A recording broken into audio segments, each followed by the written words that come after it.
I'm going to talk about the advantages for children of regular contact with the natural world.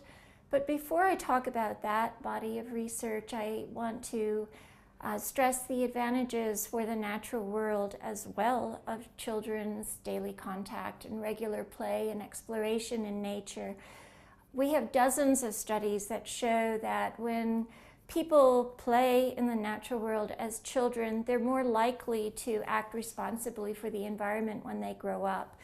And this shows across a wide range of behaviors, everything from private sphere behaviors like recycling, buying green products, to being good environmental citizens, thinking about environmental issues when people vote, joining environmental organizations, to really dedicated, committed environmental activism, to choosing careers in the natural sciences. We also know that people are more likely to go out for recreation in the natural world if they played in nature as children. So there are broad effects there, and this provides a foundation for caring for the environment later in life. So we can see that children's contact with nature ultimately benefits our relationships with nature as we go through the lifespan. We have new bodies of research, however, which are coming out very forcefully now, most recently in the last 10 years, that are showing that contact with nature has other broad positive effects for children's own well-being and development. This research began with adults in the 1980s, just a few studies, then more in the 1990s. It's really a burgeoning field of research since around 2000, showing that we need contact with nature in the routine spaces of our lives. Plants, trees outside the windows, nearby parks, trees along the roads as we walk or bicycle,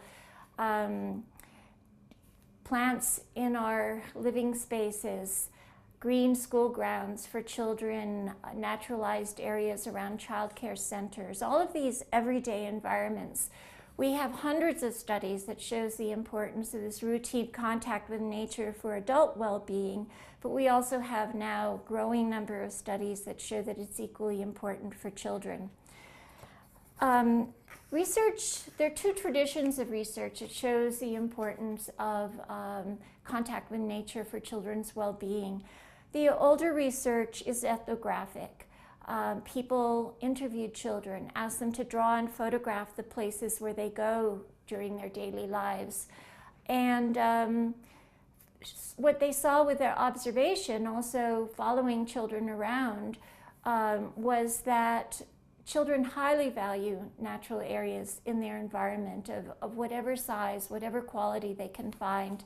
These are places for adventure play, and adventure play is critical for developing, trying out new challenges, developing new skills, developing a sense of competence.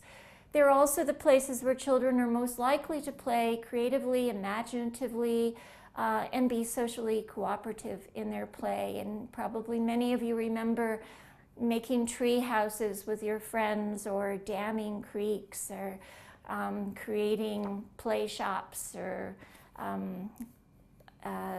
play neighborhoods on the ground, doing that kind of imaginative play. Also, children themselves say that they're very important refuges. They're places to get away from stresses in other parts of their lives. They're also the places where children bond with the natural world, where they find their favorite tree.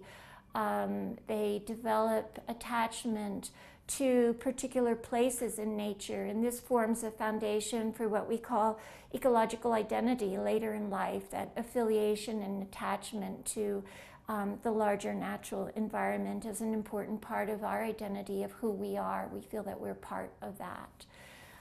So this is an ethnographic tradition, and all of these dimensions of development are important dimensions of children's healthy development.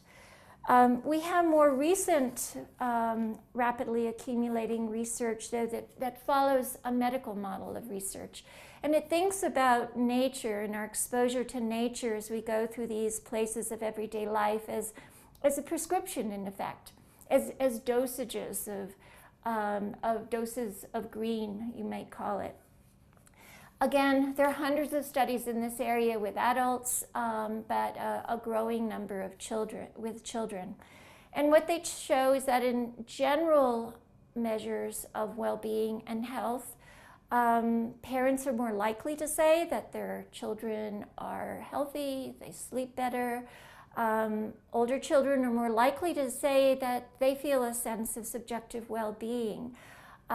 If they have green areas in their immediate neighborhood around their homes, or natural play areas around their schools or their preschool centers.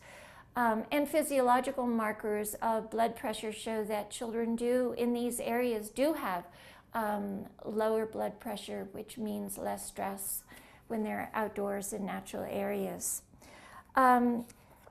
These benefits begin even before birth, as a fetus is developing.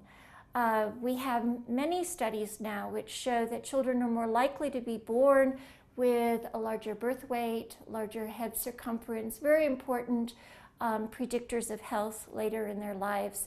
If their mothers are in homes that have trees and vegetation, green areas around the home.